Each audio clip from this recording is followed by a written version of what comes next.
good morning from Tech Central and welcome to our high-speed analytics webinar. Thank you all for joining us today as we discuss how to turn data into insights. I'm going to hand over now to Daniel Robus, our host and moderator for today's session. Good morning, and thanks for allowing me to facilitate and moderate this session. It's one which is fairly daunting for me because BI is almost a sacred area in business. But before we begin, I'd like to thank all of the folks who have joined us today. We know that our IT environment is holding so much together in this time of COVID and this time of disruption in South Africa, and we respect the time that you're giving us and just what you're doing from both an operational, a morale, and a technical perspective. And thank you for the time. We hope you enjoy it and have it as a time to relax and learn new stuff. So let me introduce you to our panel. We're really privileged to have, his full name is Sławomir Kumka, who is the Executive Director and Head of IBM Poland R&D Lab. He is a can-do leader who has got over 20 years track record of successful leadership in projects and teams and leading and educating the market. Then we've got an old friend of mine, Douglas Clark. He's old, I'm the friend. Douglas and I actually started working together in about 2000, and he was in BI already then, and already I was looking to him to lead me on these BI projects. Douglas is the CTO for BItanium and is a partner from an IBM perspective. We've heard that. He has designed, deployed, and supports some of the biggest data environments in South Africa. Today, Douglas is more of a leader of architects, developers, engineers, and analysts, and data scientists, just to throw it in, delivering solutions to customers. So advising on this journey of how to take a piece of string and make it useful. And then last but not least is the youngster of the group, also 20 years of experience, Matthew. I think actuaries just age differently. You're on a different time quantum to the rest of us. He is part of the Discovery Health team. He's well known in his environment and outside. He works with data scientists, taking data and making it work for Discovery Health, and has stepped out of leading some amazing. What are you doing at the moment, Matt? Where are you meant to be instead of spending time with us? Don't tell my colleagues, but I'm currently chairing the Private Healthcare Information Standards Committee on developing guidelines for the healthcare industry, the private healthcare industry. So I've stepped out of that meeting to join you, but it's a pleasure to be here. Thank you very much, Daniel and Kerry, for having me. Thank you. And we're actually going to start with you, Matthew, and just talking about your journey in high-speed analytics, big data, and how you're using it. So we don't usually do this. So I'm out of my comfort zone having a customer come in and chat about their journey before we grill you with questions. So I'm really just going to hand over to you to give us an intro into why you feel so strongly about high-speed analytics and what your journey's been like. Excellent. Thanks, Daniel.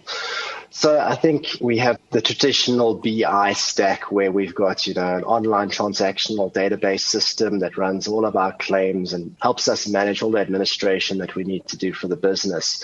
And on top of that, we've got, the traditional tables that are built into data marts and in warehouses and cubes and dashboards that sit on top of that.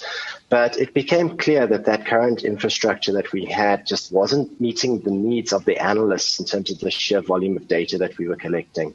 So, if you look at it, we have about 240 million lines of claims every year. That's not that big, but I think the issue is that we're starting to collect more data from different data sources. So from tracking, your steps on your watch and your physical activity to tracking how well you drive in Discovery Insure. And that data is massive. So you're talking, 480 million lines per year just for the step data, another 700 million lines for the telematics data for when you drive. And the ability to get insights quickly from that data is paramount in a business where we need to be first to market, we need to be innovative, we need to be, doing the best we can to protect the lives of our members and make them healthier, live our values. So really it was around trying to get faster response from the data, being able to slice and dice that data quickly and interrogate complex interactions in the data. So cubes and dashboards, pre-processing, you kick that off overnight and you can come back the following morning and you've got a nice dashboard and a nice cube that you can do some basic self-service on. The issue is when you get asked a complex question, you need to look at the interactions in the data, and that you need to run, your standard SQL queries. And our legacy system, the queries that we were running and the volume of data we were running it on took about 10 hours to come back with an answer. And the problem with that is often if you make a small mistake in your SQL code, you only realize it 10 hours later, and then you've lost a day, and then you need to kick it off again and again. And the problem is if the question changes slightly, which it always does, because, there's more insights that get delivered, and the more insights that get delivered, the more questions come up. And what we did is when we partnered with Titanium to deliver the IBM product, Natiza, we ended up moving from that 10-hour turnaround time to get that data out to less than a minute. It was, sub-minutes to get the data back. It was phenomenal. And, basically the appliance paid for itself within the first 2 months, just in terms of the speed at which we could get to market, the innovation we could drive, the insights we could get. I mean, a number of times I've been sitting in virtual meetings now and being able to run queries in the meeting and get answers in the meeting for quite complex questions, which would normally have taken, a day or two, at least a week to put together the final insights. So it just makes it so much more responsive, a data analyst's job to be able to, come up with answers and to be able to interrogate the massive amounts of data that we're starting to collect. Wow. That's quite a mouthful when you talk around all the aspects of what this project did. How many people were involved, Matthew? In assessing it, it was probably me and probably one or two other people, but we had very good support from our partners in Titanium to set everything up and get the environment ready for our testing. And it literally took a week of testing. We had another competitor product that we were looking at, and both of them performed exceptionally well, but we were just sold on the ease of use, the plug and play of the IBM product. Sure. That sounds like a model project. Douglas, there must have been a couple of areas where you had grey hair behind the scenes, or is what's written on the box what you gave to Matthew? To be honest, Daniel, this is where this product has exceeded expectation year on year. It takes me back to when we started the POC with Discovery and everything like that. And I still get goosebumps hearing from Matthew around what we achieved in such short space of time, because it really does deliver high-speed analytics, very simple to deploy, it's very simple to use, and it's all about business value. And, just another bit of history that was in the making, and that is that the very first box that we brought into South Africa, it was over 10 years ago. It was for our friends down the road that have just closed shop at EdCon. And that box we effectively just turned off last month. So it survived from 2010 until now, which is same box, same everything, same technology, delivering value until the last day that we had to turn it off. So it does deliver, yes. So Slavik, it sounds like before things are released, you've gone through almost kick testing it to make sure that it can go to a customer and plug in and do the job. How much testing do you do before you make a release available to us? What is some of the process, if you could just share that? So it's a lot of testing, a lot of compatibility checking, and the performance, of course, because that's the biggest thing. So usually we work in the agile methodology. So each actually sprint, each short period of time where we deliver some of the features has first and initial test included in it. So we are checking if the features and the functionality which is delivered is actually not causing any problems. But that's the first part. Later on, we've got the dedicated teams who are actually using the solution in the way how the customers would use. We've got a big platform on which we've got a lot of data we can actually look at, process, and check the results. And finally, there is also the dedicated phase, which is related to the configuration checking and some defaults, parameters, and setting up all the platform, because it's not just a small piece of appliance. It's a part of the bigger infrastructure where it needs to be placed. And it's not an island of data. It's going to be pulling from everywhere. But that's actually not what we're here to talk about. We're here to talk about how data has changed over the years. For a chocolate for the panel, if you can tell me who coined the phrase business intelligence.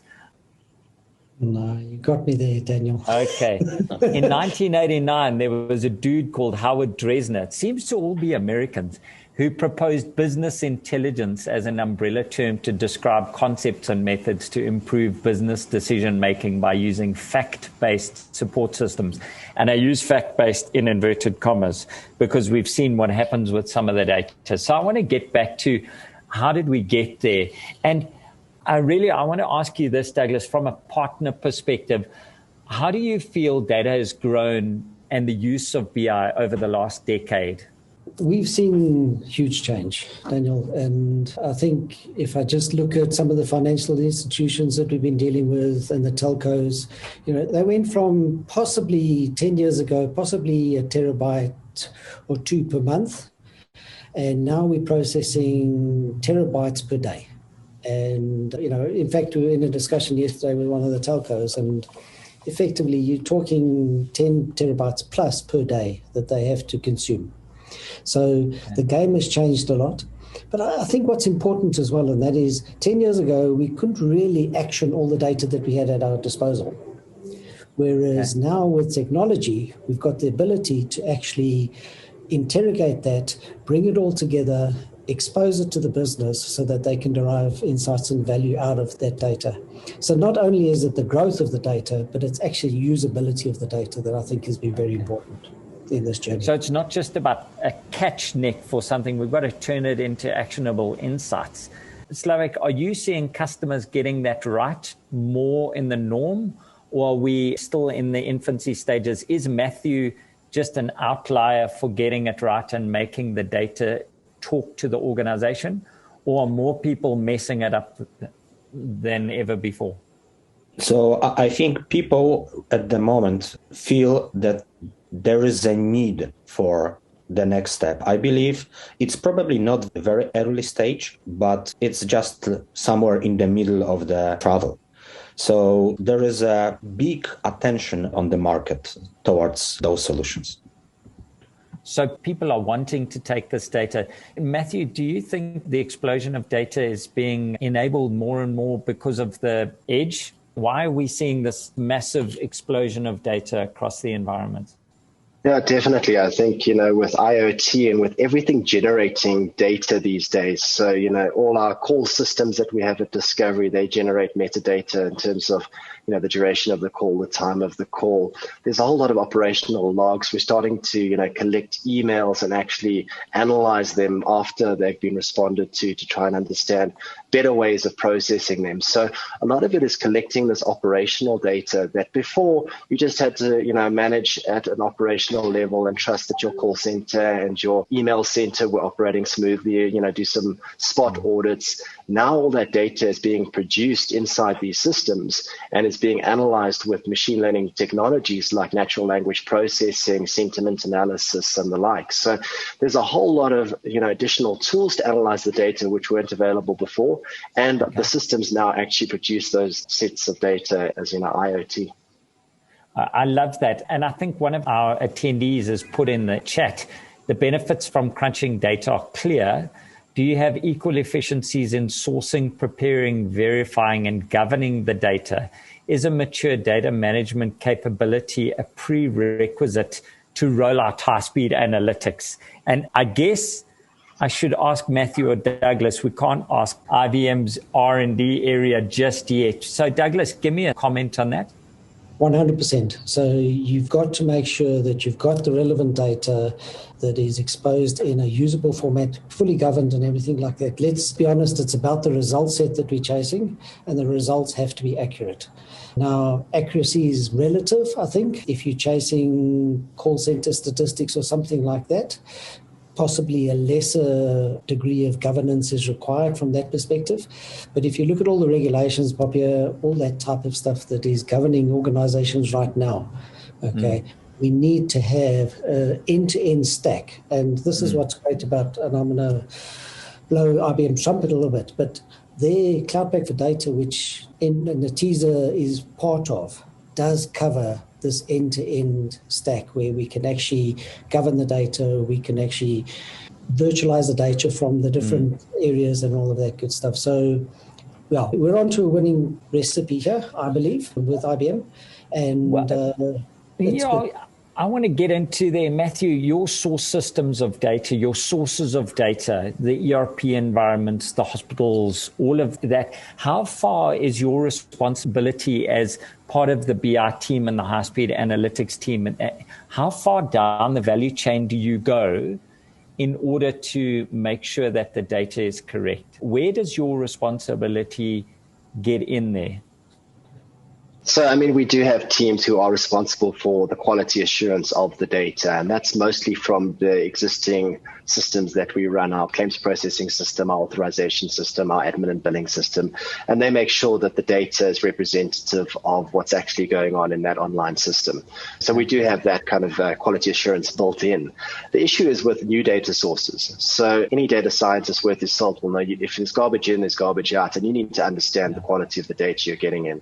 So, I mean, when we're talking about the pathology results data that we receive via B2B from the various labs, we go down to the XML and review the XML and see what it looks like and understand what fields we want to try and parse out of it and bring into the high-speed analytics. Okay, so it's not a suck-in at all cost or irregardless of the cost. There is temperament that needs to go through from all the operational sides, and I think that's pretty good.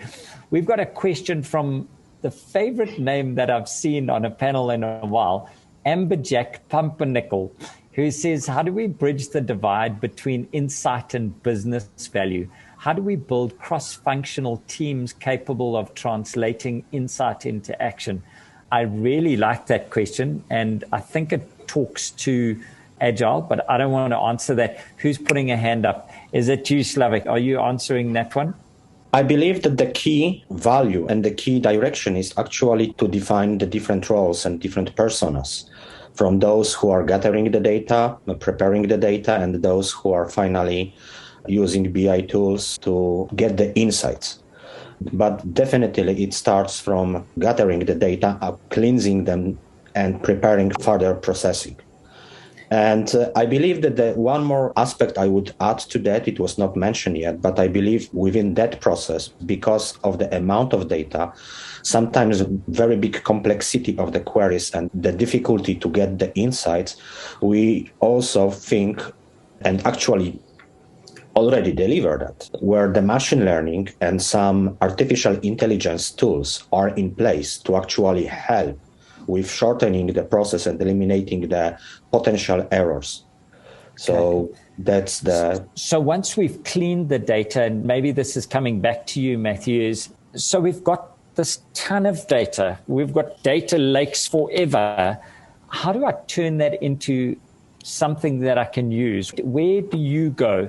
Are you posed with a business problem and then you go and find the solution through the data? Or do you just have you got like a 22-year-old who's playing games and looking at data and looking for trends? What is your strategy behind it? It's a bit of both, but it is mostly the business problems. And, you know, businesses these days have an endless amount of problems that they need to try and solve, need to be able to do things better. So I've got no shortage of problems to try and solve. It's the question about, you know, sitting down and thinking how to solve them. I think what you do need is a very strong leadership team and very smart people who are coming up with the right kind of questions. So, you know, I came from a consultancy way back when, where we had very limited data sets available to us. And our question there was, what can we do with the data? You know, let's try and slice it and dice it this way. Let's represent it that way. And when you get to a big data environment, it's almost a question you need to be very careful about which questions you try to answer, because if you try and answer them all, you're never going to get anywhere. You need to, you know, prioritize the most important business questions. And that often comes from senior management, you know, understanding where the business is going strategically and what kind of questions we need to answer to get it there. Awesome. Dean has posed a question to yourself, Matthew, but I'm going to give it to all three of you. Would you agree with the following definitions? A data analyst makes sense out of existing data, and a data scientist works out new ways of capturing and analyzing data to be used by the data analyst. I think it's pretty spot, Dean. I think you could have put that in the chat. We're not even going to, I'm going to move on then and say, to what extent do you think people have got it right to turn data into actionable insights? So, Douglas, I'm going to go to you. You go to a number of customers where you've seen Matthew getting it right. and you've seen some that might be in the sales cycle that are not getting it so right. Where do you think we range in businesses today out of 10? I'd like to sort of complement the answer with just on the previous point as well that Matthew brought to the table, and that is, if you think of far too often, I believe we adopt technology from an IT perspective, regardless of what business is driving. Okay. And I think that the tide has turned. We need to deliver business value, and it's about taking direction from business. What does business want? And I like the agile approach, to be honest. To some of the failures that we've seen, we've seen companies wanting to build this massive, they're going to conquer the world. They're going to get all the data into one place, and they're going to deliver value deluxe.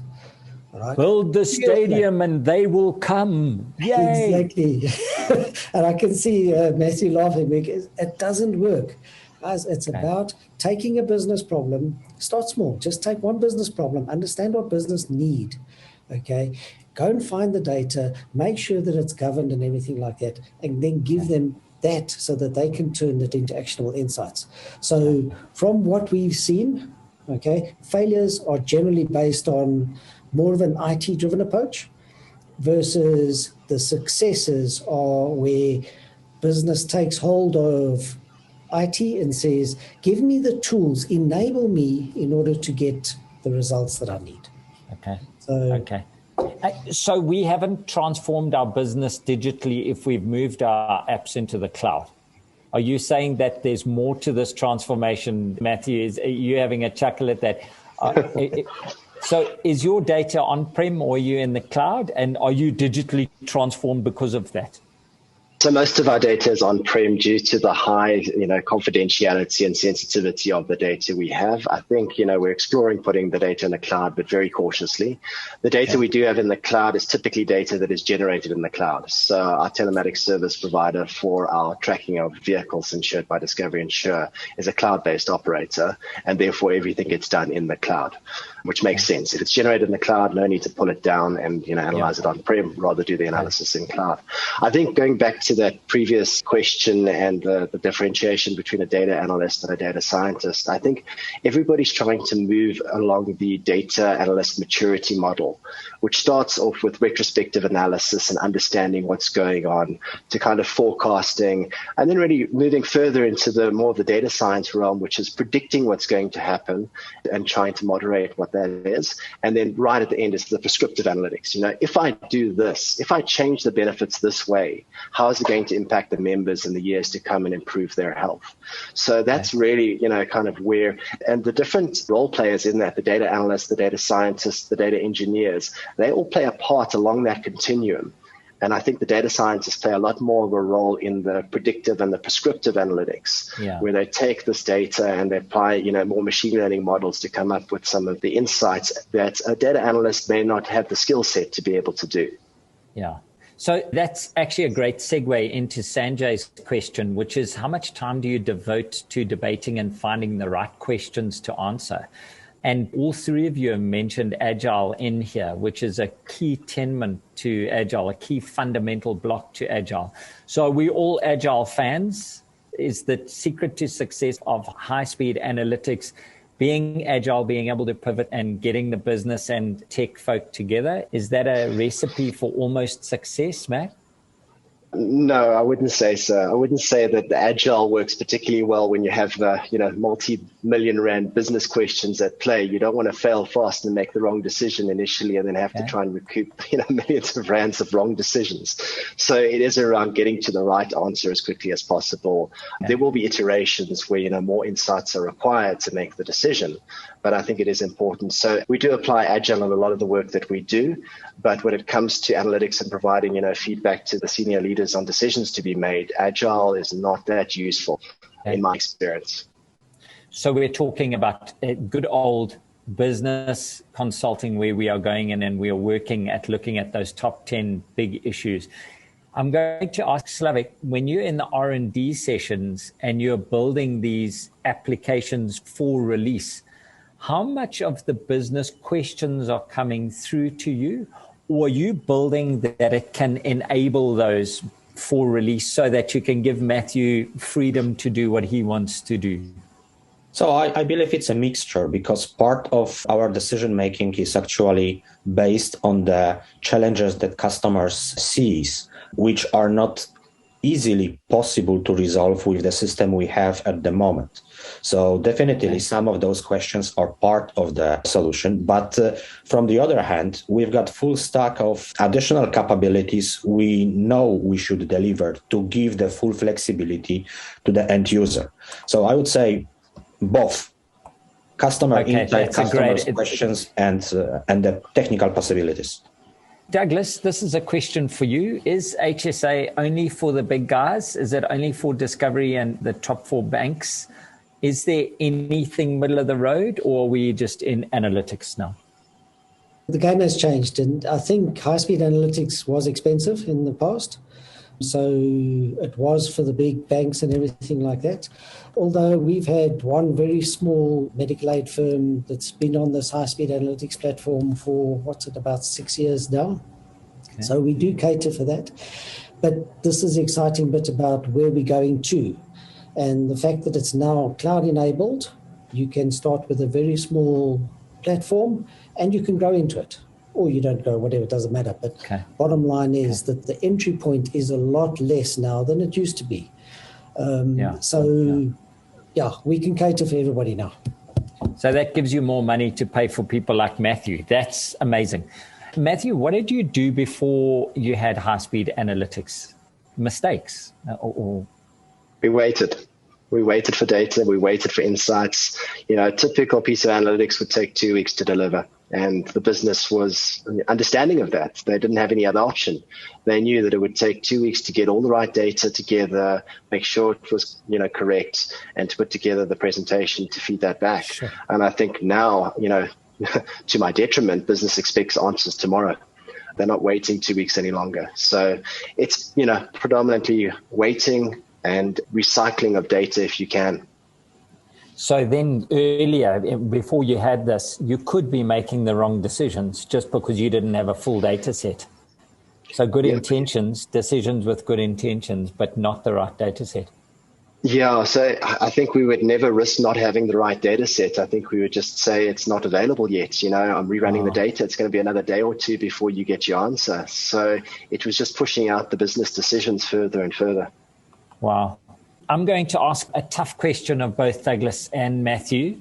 What are some of the mistakes that you've made in getting to this journey that others could avoid, so that if we are on this BR journey and we're getting there, what are some of the errors that you've made before?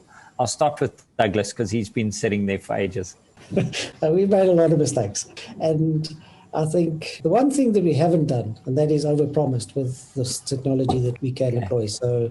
But I think the real justification when it comes to doing high-speed analytics and everything like that boils down to a use case that is going to add value. Okay, be that risk mitigation, be it growing the company, whatever it is that's going to be the driving force. I think sometimes we get caught up in cool technology. You know what? This is so cool and this is what we can do. Yeah. Okay. But that's looking at it from a technical perspective. Unfortunately, cool doesn't pay the bills. And we need to now focus on what's going to derive value for the business. So, don't focus on the cool, guys. Let's focus on what is real value.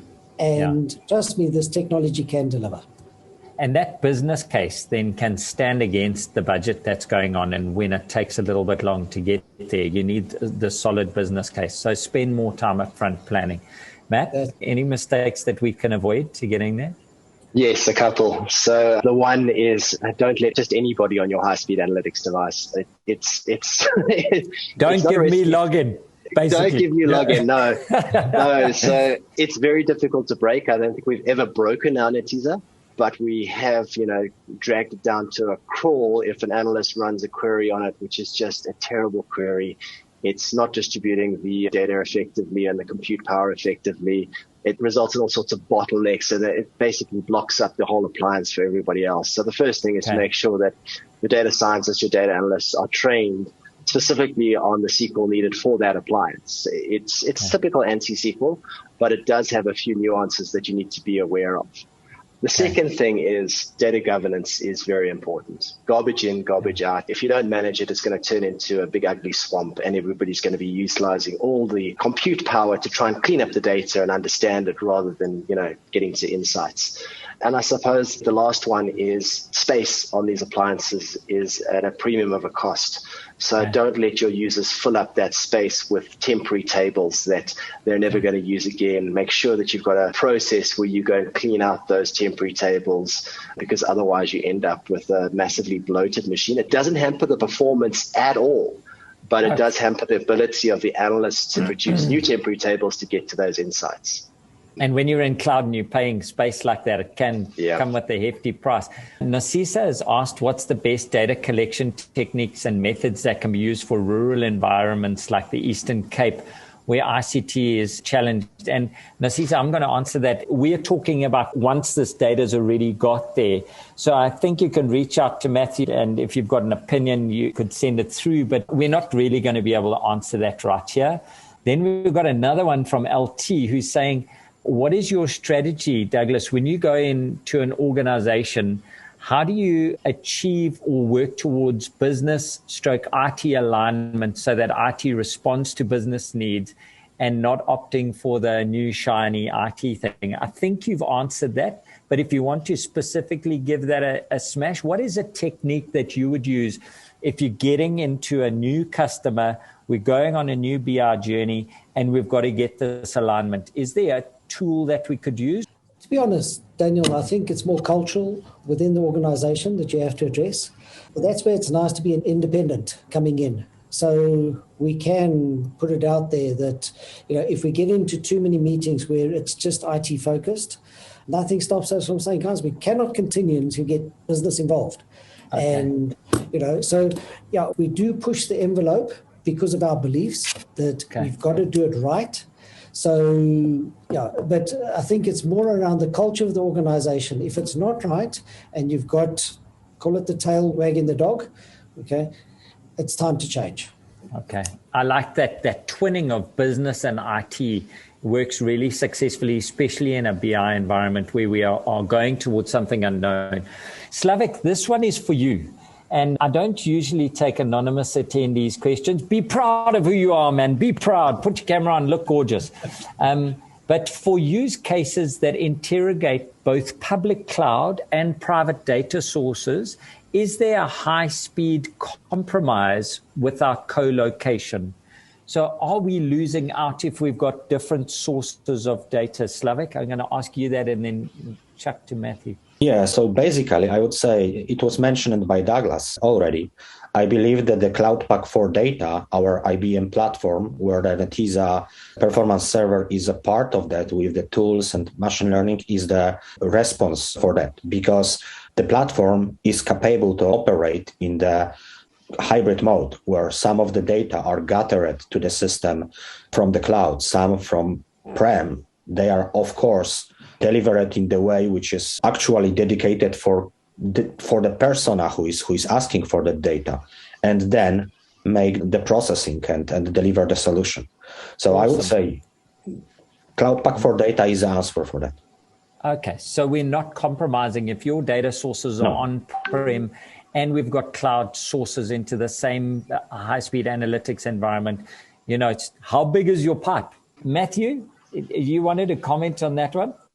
Yeah, not a hell of a lot of experience here, but I mean, from what we have experienced, these high-speed analytics appliances are so sophisticated that they make sure they do most of the processing that they need to do in the location where the data is before trying to bring the data together. So it'll separate the algorithms out and say, okay, so I need to pre-process all the data in the cloud a certain way, everything on-prem, and at the last possible moment, bring them together and join the data sets together to give you your insights that you need. So that is automated. You don't need to worry about, okay, I'm going to run all these queries here, all these queries here, and then I'm going to get a data set that I can bring down. It's a much smaller data set, pre-aggregated, that I can then join. That happens on the fly seamlessly to the end user. So for me, that is the exciting part of this Cloud Pak. So like Slavik saying, it should be transparent to the user. It's actually, you don't worry about it. Where your data sets are, our appliance and the high-speed analytics environment's going to give you the same user experience. There's stuff that happens that Slavik and Douglas do, but from an end user perspective, you shouldn't worry about it. Chris has got an interesting question. I guess that, Matthew, I told you you'd be spokesperson for today. Who is ultimately responsible in deciding which insights are actionable and which are not? Nice to knows as opposed to real value. Which teams drive this through the business in your case? That's a very good question. So it's not usually the data scientists or the data analysts. It's usually business. It's usually, senior leadership, and they spend their days in meetings discussing challenges of the business and then prioritizing those based on potential return on investment and whether the pain points are in the business. And those come down to the analysts to get prioritized according to that. So we work very much from a top-down approach where the business questions are posed collaboratively. So we're involved in the framing of those questions, but really it is the thought leaders in the business who come up with a lot of the problems that need to be solved. On the other side, there are the occasions, and it's happening more and more these days, where the data scientists come up with new ideas that the business hasn't even thought of. So the great thing at Discovery is that anybody can innovate. It's not left to the research and development department and an innovation head or anything like that. Everybody can come up with ideas. We have many conferences, conventions, challenges, competitions to come up with exciting ideas, and that drives innovation, and it drives the kind of bottom-up approach to coming up with new ideas and new problems that are then shown to have a massive ROI and to be worth solving. Okay, that's a great answer. And I think that fostering curiosity is a cultural thing. And as a consultant myself, you can feel it when you walk into a business. It's the GIS, give a sugar gene, that comes from higher management that allows people to be curious. And high-speed analytics is making it even more actionable and the impact felt. I think that's pretty cool. I'm going back on script here because we haven't asked half of our questions. And Douglas, I want to ask you, how does cloud impact architecting your analytics footprint for new customers that you're going into now?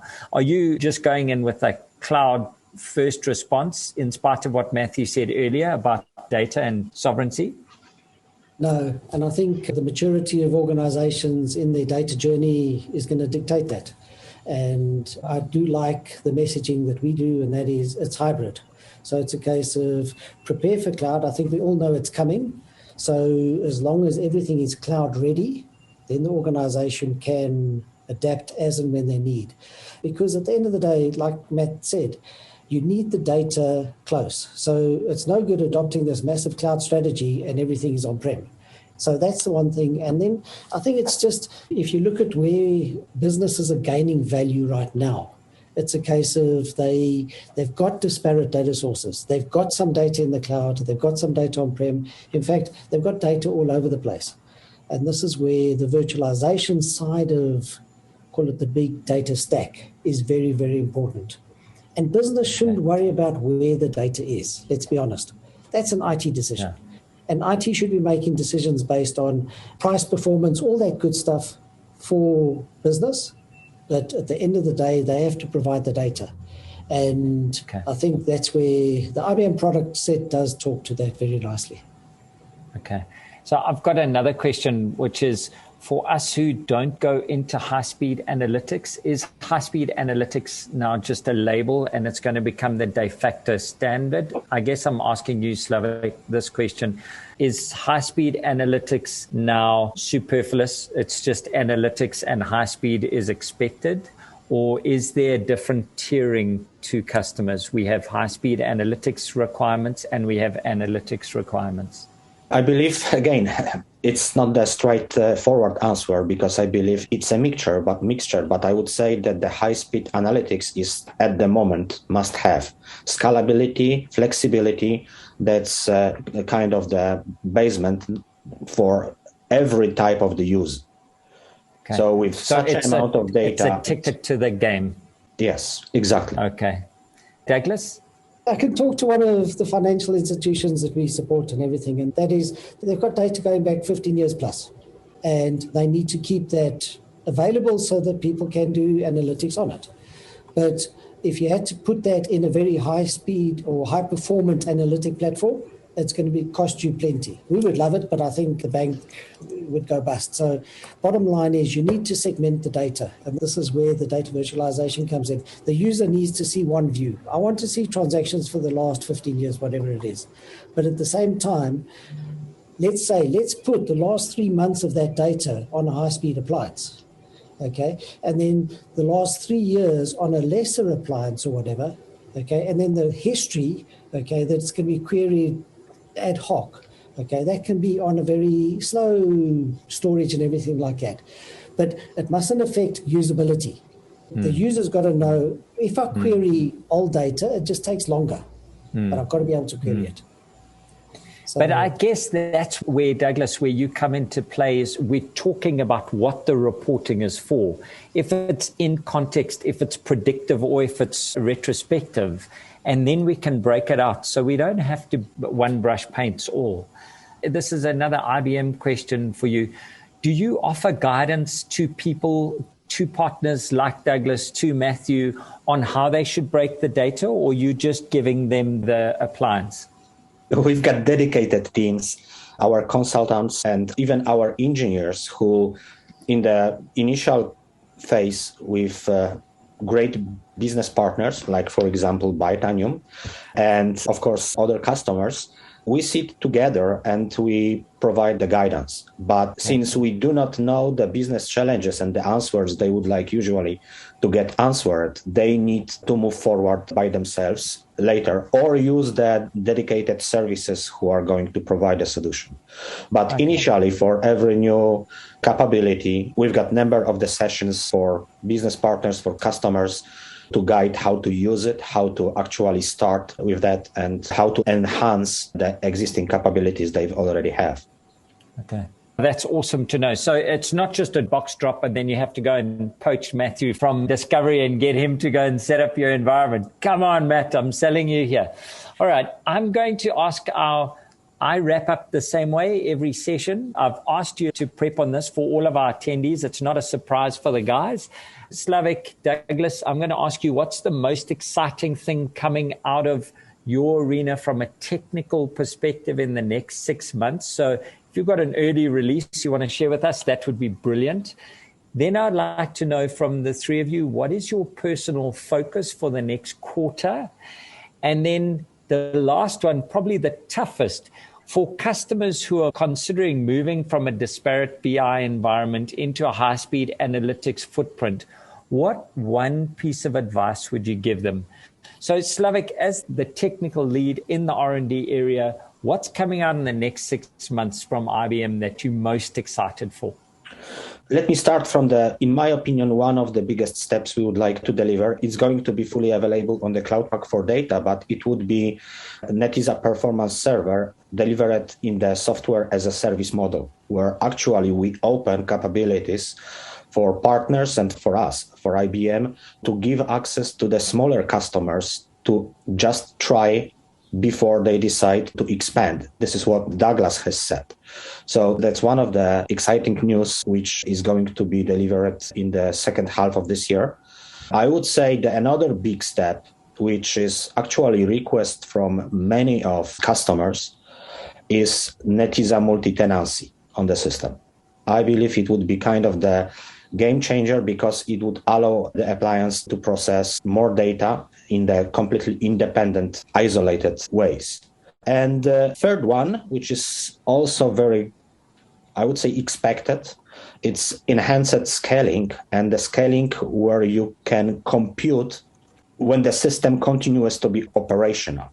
So it's actually parallelizing of the processes. So that's, I would say, the three major things which are part of the next 6 months technical delivery. Awesome. Then my next question for you was, what is your focus for the next quarter as the head of the R&D area? QA? Of course, QA and delivery. I would say delivery is the most important. QA is also very important, especially that if we work on one piece and set of microservices related to high-speed analytics like IBM Netezza Performance Server, we need actually also pay attention for integration with other systems and the other microservices we've got on the platform, both for data governance, also for solutions related to the gathering and organizing the data. So it is quite complex process, and I believe that's actually not only for the next 3 months, but this is the story which we actually put on the top priority from the moment we released Cloud Pak for Data platform. Awesome. Slavik, don't give us your advice yet. I want to go through Douglas and Matthew first. Douglas, what are you most excited about from a technological release in the next 6 months? I think Slavik's covered most of the technical stuff. I think from our side, what we're seeing in the market is, and it's to your opening statement, Daniel, this pandemic has been horrible. We're seeing two sort of paths that companies are following right now. You've got the first company that's trying to recover and trying to get back on track based on what has happened. And then we've got the other companies that are capitalizing on the opportunity that the pandemic has actually given us, because everything has changed. So we would like to see a lot more companies just engaging and let us help you with this journey, bottom line, because it's been daunting, but at the same time, we've got to move forward, and we are seeing more opportunity now than we've ever seen in the past, which is great. Okay. So I know your focus for the next quarter, close deals. So what's your focus? My focus is, I've only got one focus, and that is to get more money out of Matthew in the next 3 months. Exactly. So what is your team focus? Are you running any big POCs? We've got a lot of POCs going, but we are driving technical excellence. We always do, but it's a major focus on that. So we are upskilling on a lot of the new tech and also making sure that the certifications and everything are in place. Awesome. The team is hard at work with POCs. As I say, we've been busier in this last 6 months than we've ever been. So we are short of staff and everything. But at the same time, we've got a good team behind us, and we're chasing that. So for our participants, if you want to put your CV together, douglasclark.co.za. No, bring it on. And don't give us your advice yet. We're going to go to Matthew. Matt, what are you excited about from a technological perspective release in the next 6 months? Just seeing what Douglas has got up his sleeve to show us, and what Slavik has been working on for the last, several months. It's almost unbelievable to think that something can be better than our existing Netezza appliance. It just does its job so well, so reliably, so consistently, that I'm looking forward to see what's next. I didn't even have an idea of what is possible next. I think probably one thing I would like to see in the future is more of an integration of the data processing and the data science world in a single kind of environment. So at the moment, a lot of the predictive analytics is done outside of Netezza, even though it does have some capability within it. And I'd like to see more of those data science tools moving, into the high-speed analytics appliance if possible. So that what ifing, that will be great. And then your personal focus for the next quarter, apart from chairing global forums and trying to get out of the office every now and then? It's around new data sources. And I mean, the exciting one that we're mining quite heavily at the moment is the pathology results.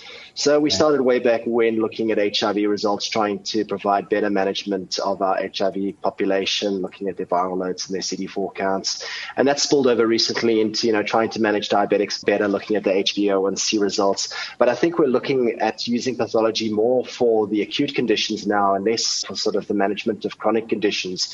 And we're seeing a lot of interesting papers on using these results to indicate, the probability of having a really bad hospital admission and trying to stop that from happening.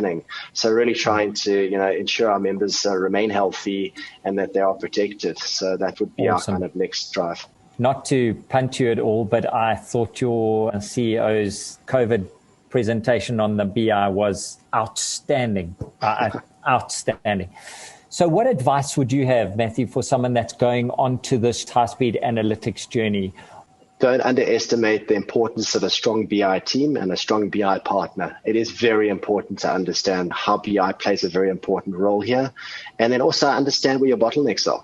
If you don't measure it, you can't manage it. If you don't understand, why you aren't able to do high-speed analytics at the moment, or you were in the past and you're not now, figure out what the bottlenecks are and try and solve for those. And high-speed analytics appliances are one way to solve for those. Awesome. Douglas, as succinct as Matt, Great. one piece of advice for someone that's considering a high-speed analytics platform as a way to go forward. The best thing that I can offer advice on is basically start small, focus on a business area that is really going to add the value, okay? And then take it through the process. Our advice is for free, so give us a call. We've been down this journey with a lot of customers, and we would love to, as I say, advice is for free. We'll give you that advice. I love the free. So to all our attendees, Douglas again, send CV, ask advice. Brilliant, Douglas. That's brilliant. From Poland, all the way in the R&D environment, without punting your own application, what advice would you give to a customer, Slavik, who's considering high-speed analytics? So there are a couple, because I believe a lot of was already said, especially by Douglas, because we provide also some of the basic hand-holding at the beginning. So first of all, start small and start using the platform. I believe that for the future users, the great opportunity would be one of those features I just mentioned, software as a service capability, because you can try small and really try to use environment in the pay and go model, which is not expensive. Also, I believe contact people like Douglas in context of their experience and prove the concept. And the third one, which is actually kind of, I would say, PR about what we do in Krakow. We've got our, I would say, proof of concept center with Netezza performance server and the whole environment. So for those customers who would like to actually make a benchmark how the system could behave, they can contact us, bring their data into the system and see how the system is performing and if it fulfills the expectations. Awesome. Slavik, all the way from the warm summer climates of Europe, thank you for giving us your time. Douglas from, Fourways, same as me, so very uncool. Thank you for being an amazing guest on this. I know it was a bit nerve-wracking. It's not your space that you enjoy being peppered with questions, but you answered really well. And then Matthew, the star of the show, the Brad Pitt of BI, they call him. Ladies, unfortunately, he's married, but he is on a number of boards. If you want to go and chat to Matthew from a BI perspective on a journey, he volunteers for a lot, so get out there and do it. From my side, Daniel Robus, this has probably been the most intimidating session to facilitate because it's so way out of my league. But thank you to my panelists for making it so easy. Kerry, back to you. Thanks again, guys, for attending today. I really do hope that you found today's session insightful and that we've answered some of your questions. Please always do reach out to us. There's people here to help. If you need any further guidance, we can put you in touch with the relevant teams. Cheers from Tech Central. Stay safe and warm, and see you guys at the next one.